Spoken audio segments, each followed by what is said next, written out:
예비후보 등록으로 직무가 정지된 김광수 교육감이 출마 기자회견을 갖고 본격적인 지방선거 행보에 나섰습니다.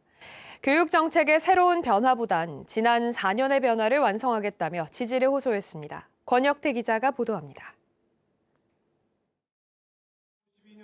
4년 전 선거에 나설 때와 같은 장소에 선 김광수 교육감. 예비후보 등록으로 직무가 정지된 뒤 처음으로 나선 공식 일정을 출마 선언으로 잡았습니다. 재선에 나서는 만큼 변화보다는 성과와 안정에 무게를 두고 지지를 호소했습니다. 지난 4년간 제주 교육의 변화를 이어오며 이 흐름을 중단 없이 끝까지 완성해야 한다는 책임감이 더 크게 자리 잡게 되어 이 자리에 섰습니다. 교육부 평가 3년 연속 최우수 등급을 포함해 청소년 무상버스와 장애 공감 교육, 디지털 학습 기반을 구축한 것을 전면에 내세운 김 교육감. 새로운 4년의 임기가 주어진다면 기초학력 향상과 지역 기반 학습 체계, 교육 격차 해소와 인성교육 강화에 정책에 무게를 두겠다고 밝혔습니다. 학교는 더 이상 하나의 틀로 묶일 수 없습니다. 학생 선택 중심 교육과정, 학교 자율성 확대, 글로벌 교류 확대를 통해 아이들이 자기 길을 스스로 선택할 수 있도록 하겠습니다. 또 4.3에 대해서는 평화와 공존의 가치를 배우는 제주형 교육으로 만들어가겠다고 약속했습니다. 교사가 수업에만 집중할 수 있는 학교 환경도 주요 공약에 포함시켰습니다. 김 교육감의 출마 선언으로 이번 교육감 선거는 3파전으로 치러질 것으로 보입니다. 이미 출마 선언을 한 고희숙 전 교육의원과 송문석 전 서기중앙여중 교장은 모두 정교조 출신으로 진보 성향으로 분류됩니다. 다음 교육감은 교육의원이 사라지는 변화 속에 임기를 시작하게 됩니다. 현직 교육감의 출마 선언으로 직선제 실시 이후 6번째 교육감을 선출하기 위한 선거전이 본격적으로 시작됐습니다. MBC 뉴스 권혁태입니다. 제주도가 기초생활수급자와 차상위 계층 등을 대상으로 고유가 피해 지원금 1차 지급에 나섭니다. 제주도의회는 임시회를 열고 올해 첫 추경 예산안과 도의원 선거구 획정안을 심사합니다. 이번 주 주요 일정을 김항섭 기자가 정리했습니다. 제주도가 오늘부터 고유가 피해지원금 1차 지급에 나섭니다. 1차 지급 대상은 기초생활수급자와 차상위 계층, 한부모 가족 등으로 수급자에게는 60만 원, 차상위 계층 등에는 50만 원이 지급됩니다. 신청은 다음 달 8일까지로 지급 첫 주에는 혼잡을 피하기 위해 요일제로 운영할 예정입니다. 소득 하위 70%를 대상으로 하는 2차 지급은 다음 달 18일부터 시작합니다. 제주도의회는 오는 30일까지 임시회를 열고 올해 첫 추경 예산안과 도의회 선거구 획정안을 심사합니다. 제주도가 제출한 추경 예산안은 8조 원 규모로 고유가 피해 지원금 919억 원 등이 편성됐고 제주도 교육청 추경 예산안은 1조 6천억 원 규모로 고유가에 따른 학교 운영비 부담 완화 등에 투입됩니다. 오는 6.3 지방선거에 적용되는 도의원 선거구 조례 개정안은 선거구를 현재 32곳으로 유지하고 교육의원을 폐지하는 대신 비례대표를 기존 8명에서 13명으로 늘리는 내용을 담고 있습니다. 더불어민주당 제주도시사 후보로 선출된 유성건 국회의원이 오는 29일 의원직에서 물러납니다. 유성건 의원은 국회의원직을 사퇴한 다음 날 선관위를 방문해 예비후보로 등록할 계획이라고 밝혔습니다. 이번 지방선거에서는 서귀포 지역의 경우 국회의원 보궐선거도 동시에 치러지는데 더불어민주당은 전략 공천으로 후보를 결정할 방침입니다. 136주년 세계노동절을 맞아 민주노총 제주본부가 다음 달 1일 제주시청 앞에서 노동절 기념대회를 엽니다. 이번 대회에서는 노동절의 의미를 시민과 공유하고 모든 노동자의 기본권 쟁취 등을 위한 투쟁을 결의할 예정입니다. MBC 뉴스 김항섭입니다.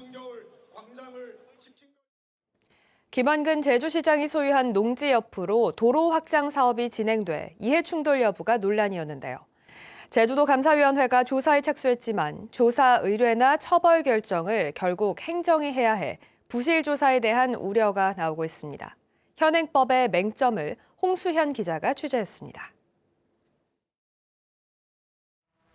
자신이 소유한 농지 옆 도로 확장 사업을 MBC 보도로 인지했다며 지난 2일 사적 이해관계 신고서를 제출한 김완근 제주시장. 그로부터 10여일 뒤인 지난 13일 제주시는 해당 사업에 대한 김 시장의 이해 충돌 여부를 조사해달라며 제주도 감사위원회에 조사를 청구했습니다. 공정성과 행정의 신뢰를 위한 결정이라고 밝혔지만 시장 임기를 2달여 남기고 시간 벌기 아니냐는 비판과 함께 곱지 않은 시선이 공직사회 안에서도 나옵니다. 신청 사람만 쓰면 되는 건데 그런 의문이 있어요. 근데 시장님이라면 더 하셨어야죠. 그리고 네, 그건 맞아요. 이면에는 법적 허점도 숨어 있습니다. 공직자 이해충돌방지법의 가장 큰 구멍은 처벌 절차입니다. 법 위반이 확인되면 소속 기관장이 징계 처분해야 하고 관할 법원에 과태료 부과를 요청해야 합니다. 시장이 법을 어겼는데 시장이 자신을 법원에 신고해야 하는 형국입니다. 제주시가 스스로 판단을 내리지 못하고 감사위로 공을 넘긴 이유도 여기에 있습니다. 조사가 진행되는 동안 사법기관 판단이나 즉각적인 징계 논의는 뒤로 밀릴 수밖에 없어 보다 강력한 제재가 필요하다는 지적입니다. 과태료 처분으로는 너무 약하지 않느냐. 그리고 이런 경우는 실제로 공수처라든지 이런 쪽에 좀 수사를 통해서 좀 그 무게에 맞는 시장의 무게에 맞는 어떤 처벌이 이루어져야 된다는 생각이 듭니다. 국민권익위원회는 공직자 이해충돌과 관련해 위반 행위가 경미하다고 하더라도 법 위반 사실이 확인되면 징계 절차를 거쳐야 하고 재판 관할 법원에 통지하도록 하고 있습니다. 기관장이 스스로 자신의 위반 행위를 처벌해야 하는 현행법의 맹점 속에서 이번 감사위 조사가 시장의 방패가 될지 아니면 공직기강을 바로잡는 채찍이 될지 도민들이 지켜보고 있습니다. MBC 뉴스 홍수현입니다.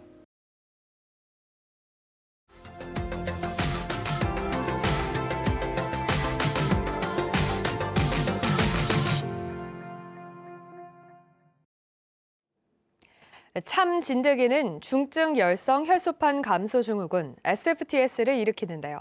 사망까지 이를 수 있어서 이른바 살인 진드기로 불리기도 합니다. 이 진드기를 채집하는 현장에 취재진이 동행했는데 15분 만에 10여 마리가 나왔습니다. 야외 활동하실 때 주의하셔야겠습니다. 대구 MBC 변예주 기자입니다. 대구의 한 강변공원, 시민들은 잔디밭에 텐트를 치고 소풍을 즐기거나 강아지와 함께 산책합니다. 산책로 옆 숲풀 위를 연구원들이 하얀 천을 끌고 걷습니다. 천 위로 작은 갈색 진드기가 움직입니다. 이 통 안에 있는 건 4월부터 활동을 시작하는 참 진드기입니다. 이런 숲풀이나 풀밭에 숨어 있다가 사람이나 동물의 몸에 붙어 피를 빨아먹습니다. 참진드기는 3급 법정 감염병인 SFTS, 중증 열성 혈소판 감소 증후군 바이러스를 옮길 수 있습니다. 잠복기는 5일에서 최대 2주까지이고요. 증상은 대표적으로 고열, 그리고 구토나 설사 등의 소화기 증상이 있어요. 첫 환자가 보고된 2013년 이후 지난해까지 2,300여 명의 환자가 발생했습니다. 치명률은 18%, 422명이 숨졌습니다. 지난해 4월 경북에서 쑥을 캐러 산에 다녀온 70대 여성이 숨지는 등 지난 한 해 대구 경북에서만 11명이 숨졌습니다. 전국적으로 280명이 감염됐습니다. 밭이나 과수원 등 농림축산업에서 일하다가 감염된 경우가 가장 많았고 제초 작업과 골프, 산책 등 여가 활동을 하다 물린 경우가 그 뒤를 이었습니다. 청도고 감 떨어가가지고 그 짠디인데 거기서 누구 잡다하기는 자리 깔아놔놓고 그럼 집에 와가지고 보이기는 막 열도 나고 막 머리도 아프고 막 요게 딱 물린 포가있더란데. 백신과 치료제는 없습니다. 참진드기에 물리지 않는 게 최선입니다. 야외 활동을 할 때는 긴 옷을 입어야 합니다. 집에 돌아온 뒤 바로 씻고 참진드기가 붙어 있는지 살펴야 합니다. 만약 참진드기에 물렸다면 병원에서 치료받는 게 가장 좋지만 어렵다면 소독한 핀셋으로 참진드기를 떼어내고 이 부위를 소독한 뒤 증상이 나타나는지 살펴야 합니다. MBC 뉴스 변예주입니다.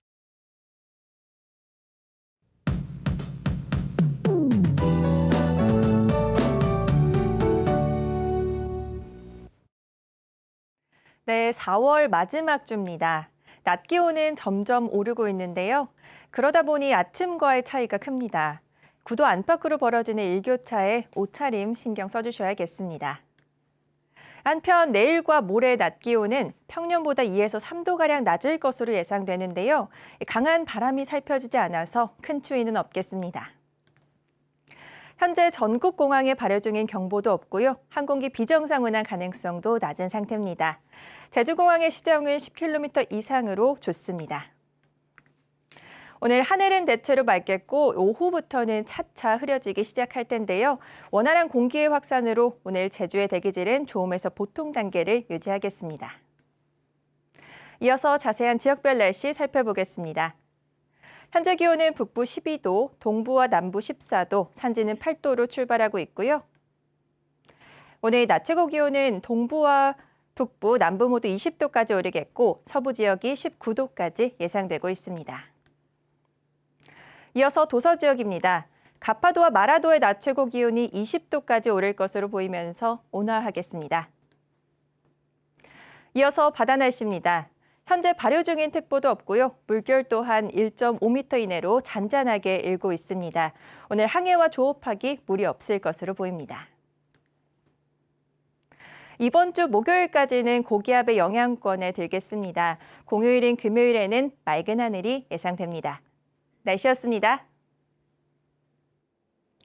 택배 등 이동 노동자의 건강검진과 유급 병가 등을 주기 위한 법적 근거가 전국에서 처음으로 마련됐습니다.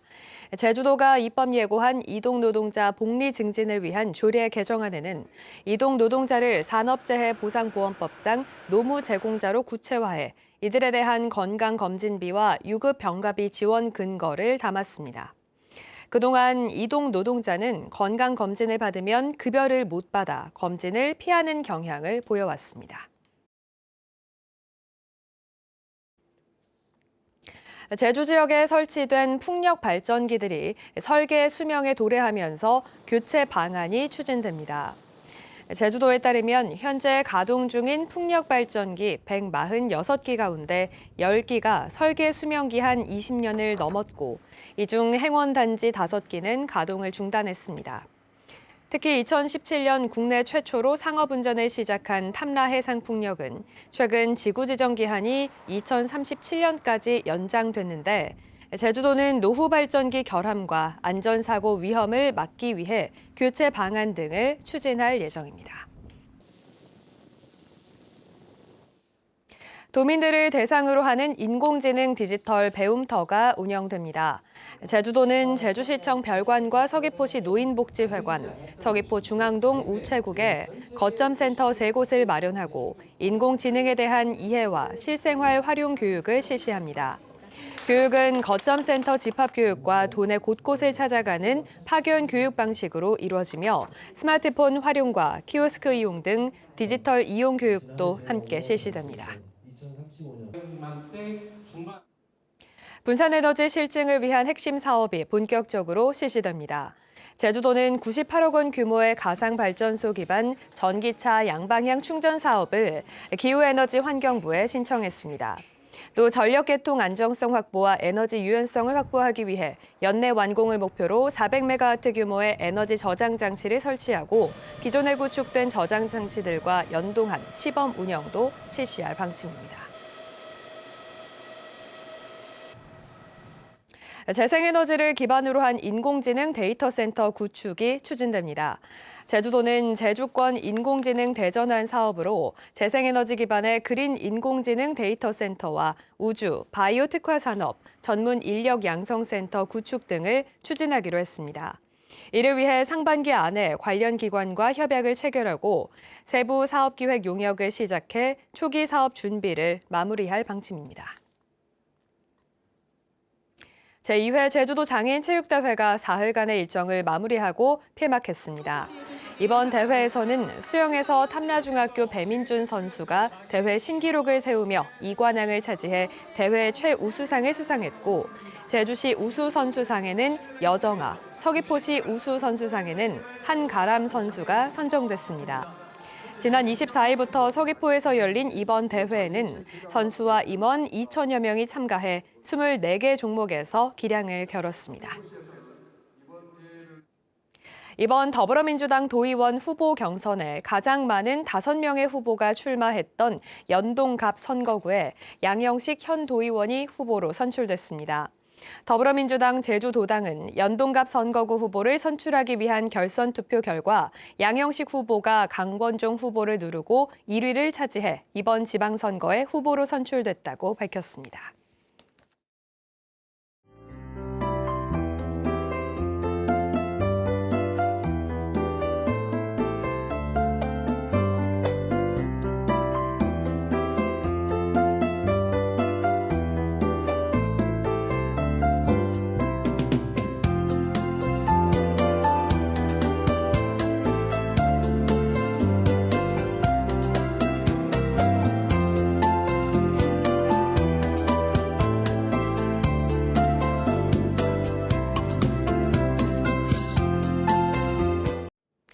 월요일 아침 뉴스투데이 제주를 마치겠습니다. 시청해주신 여러분 고맙습니다.